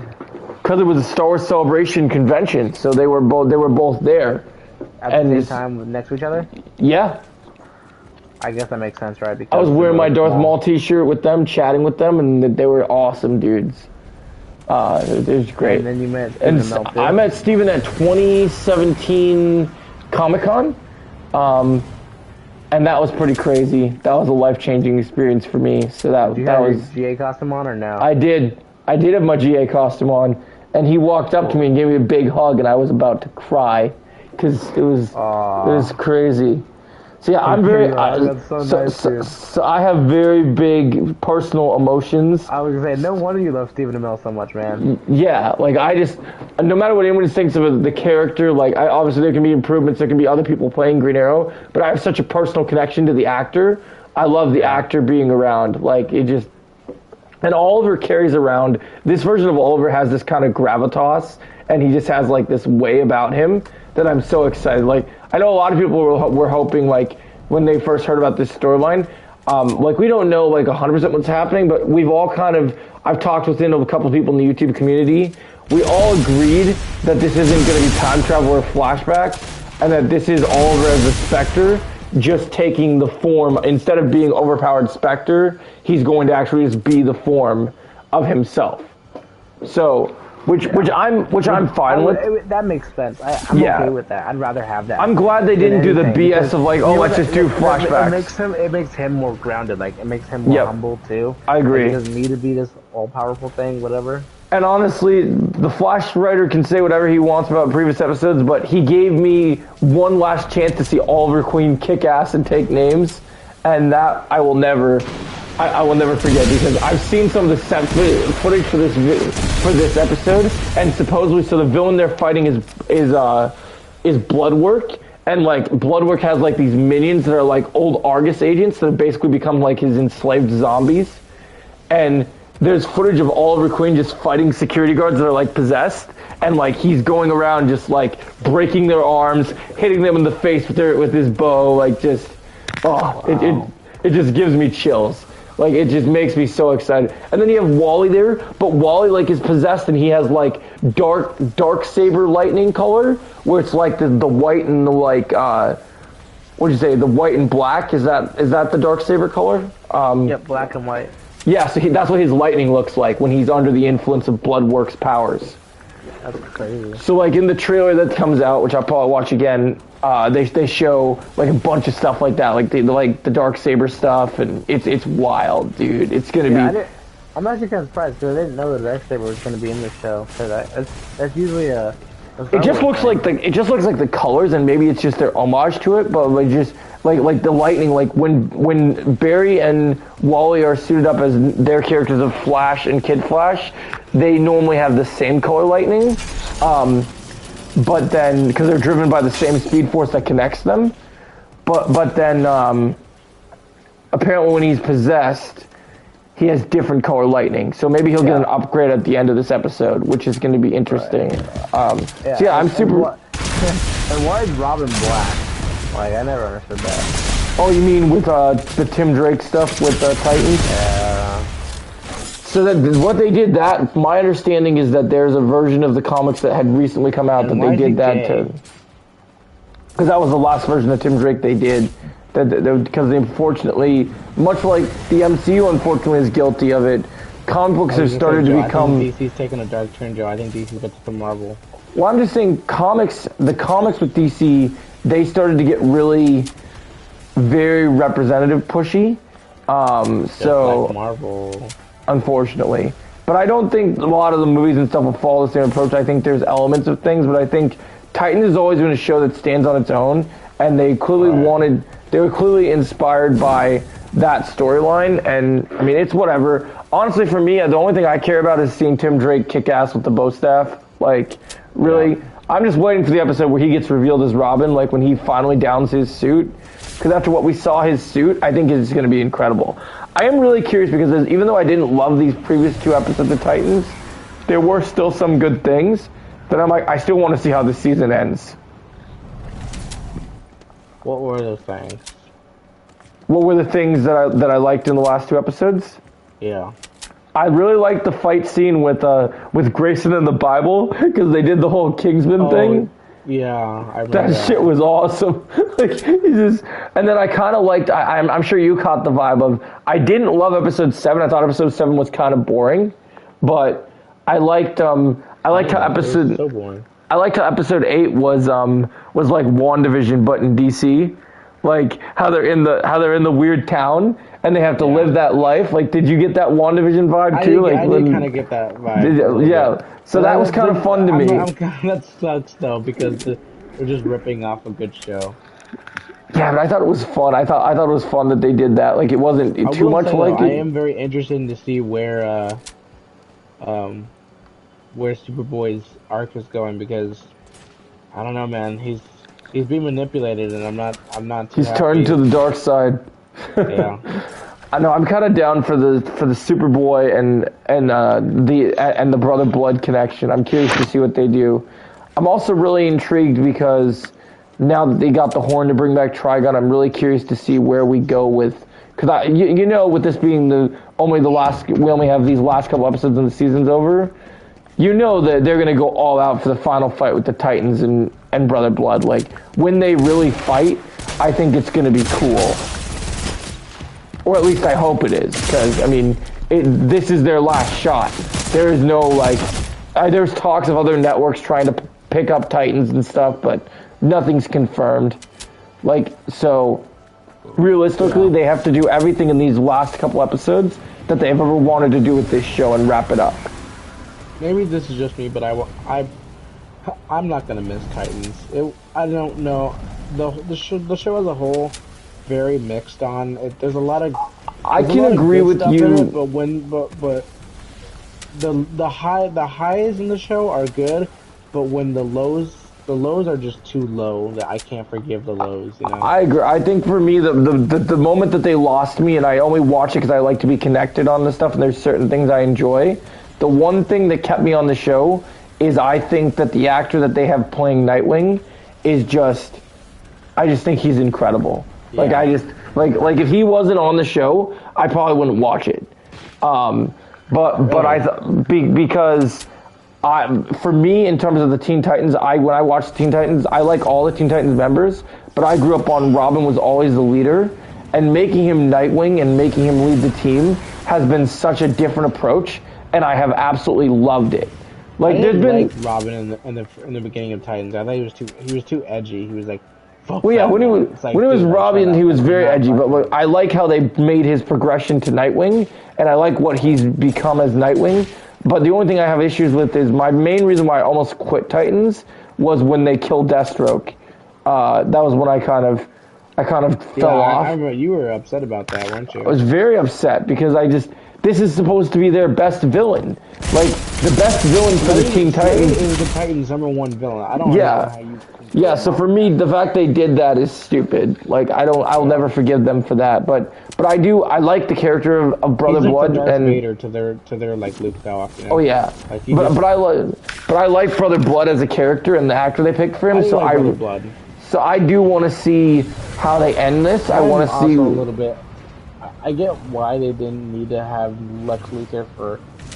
it's fair to be salty. Yeah. The first episode, dude. I don't know if I'd say I'm okay with it. I just was not happy with that decision. No, I agree. I mean, it makes sense. No, yeah, I agree. I feel like for me with Titans, there's things I'll miss, but overall, I won't be completely heartbroken or sad in the way other shows had made me. I'm bummed because I like to see if they get the chance to get more good potential, because I feel like there's been some things in season 4 that, while it doesn't completely redeem other things, it makes you invested and interested, and you're like, oh wow, this is really cool, they're touching on this, or this is really awesome that they're doing this. For me, my end thoughts, the one thing I want from Titans is, because I don't feel like Titans has had this yet, and I'm curious if they'll ever do it. If you really think when we've had our final big bad of the season, right? The Titans have never had a fight together that was good against their big bad so far. Right? Let's think. They fought Trigon for one episode. It was over. It wasn't anything special. When they fought Slade, it was only Dick and Rose. And that was horrible. That was horribly shot, horribly choreographed. Like, I have so many criticisms with that one scene I could go into. Like, oof, it's rough. And then, so there hasn't really been any foe they've faced off against, because they didn't make Scarecrow in season 3 someone they could physically fight, you know? Yeah, it was... So in a show called The Titans, I want to see, if Titans is to end it with the Titans going into battle against Brother Blood. And they glimpse it kind of in the trailer. Like, there's a shot of the trailer, you see them all on a bridge, and they're going and charging at him. So I think that's going to be really cool. And then there's also a scene of where Tim and Dick are taking him on, just the two of them in their costume, like in their suits. And it looks cool. So I'm curious to see what they do. I hope that these next couple episodes aren't as boring as the previous 2 ones, because at 2 a.m. I just cannot have a boring show. I cannot have a show I can't watch a show that's boring at 2 a.m. Yeah, it just puts me to sleep, and it's just...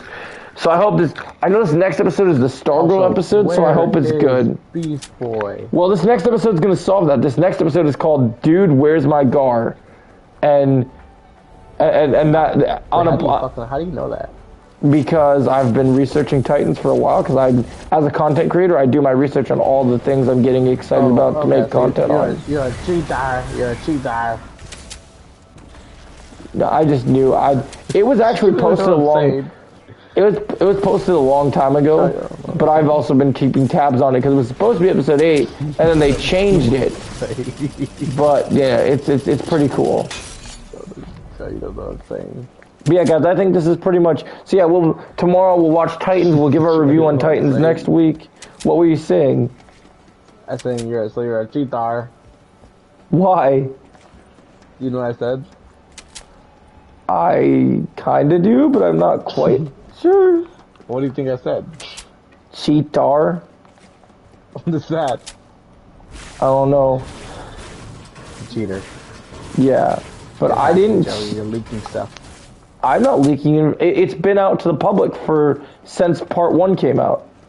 Okay, Joe. What are your sources? They released the episode titles. They're all out there. Oh, really? That's great. Yes. This is not a leak. Yeah. Well, as much as... Oh, fuck.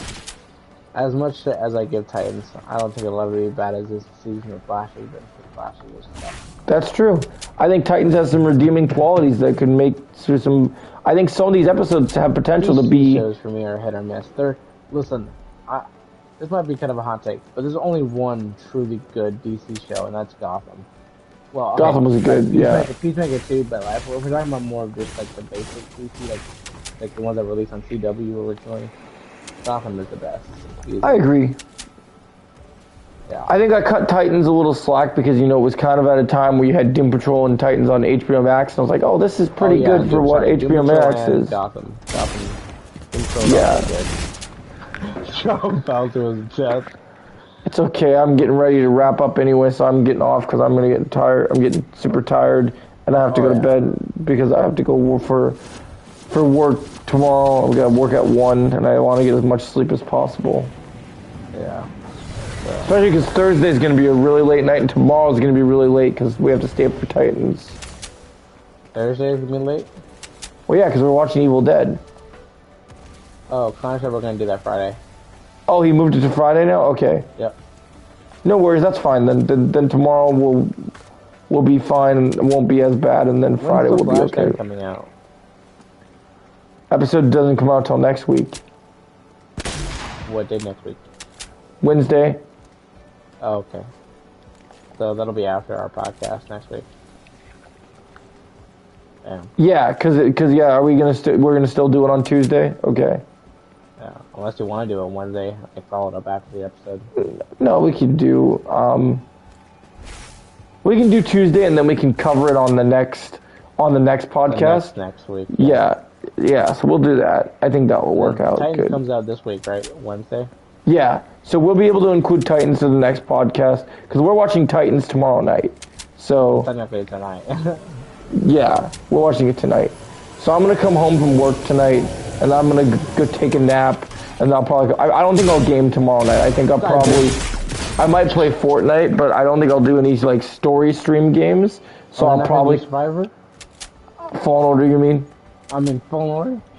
I'm really close to the end. Like, I literally am I beat the big sits, so I'm just feeling like today I'm going to be really drained, and I want my rest for the weekend, because I think this weekend could kick my ass again if it gets...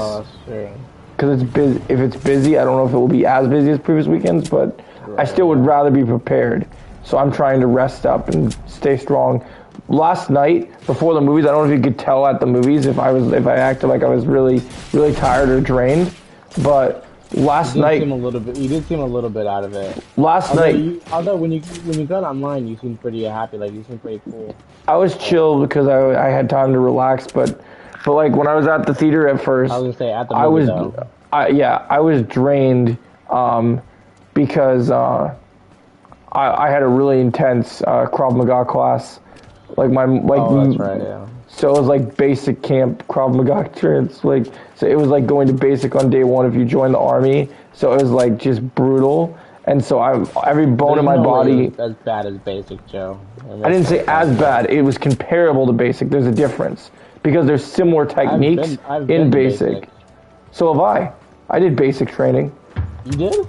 Yeah. When? When I was in high school, as a senior. Why? Because I was recruited. And they wanted me to... And then they asked me to try it out because I was recruited. So I said, okay, I'll try basic, but I don't know if I'll go and do full. I don't want to be in the army, but somebody challenged me. They're like, one of the Marines that I worked with in my senior all-night party was like, oh, you need to try basic training because I think you would do really good. Because I've always been an athlete all my life. So I've taken really good care of my body. And I did it, and it was a definitely interesting experience. But what I mean by it is it's a very intense workout, and it's very my Krav Maga teachers are very intense and rigorous, and some of the training methods we do can be really, like, I had to do a lot of spinning things. It gets tiring. What are you snarking about over there? I see You did what? You're snarking because you're trying to hit me with the rocket? Can't hit you, bro. Damn it. See, I was really tired last night because I had a super intense workout. But Yeah. it came with rewards because I now can do the tornado kick. Like, I perfected it, which is great. That's true, yeah. That was really impressive too. Yep. So I'm pretty happy I can do that, which is cool. And I learned a couple other new techniques as well, which is cool. But yeah, no, it's just my body with everything I do right now. I need to rest up, especially almost being, even though it's a while for November, coming into 30, I just need to take care of my body as best as possible. Yeah, you're still Which young, means man. because you I'm don't have old, anything to worry about. You're still 30, you got it, man. but because I'm older than you, I still need a proper amount of sleep to function. If I don't function, then I get screwy. And in my job as a crew lead, I can't afford to be sleepy or be. Especially with all the new rules that have been established. Yep, I need to be on my A game.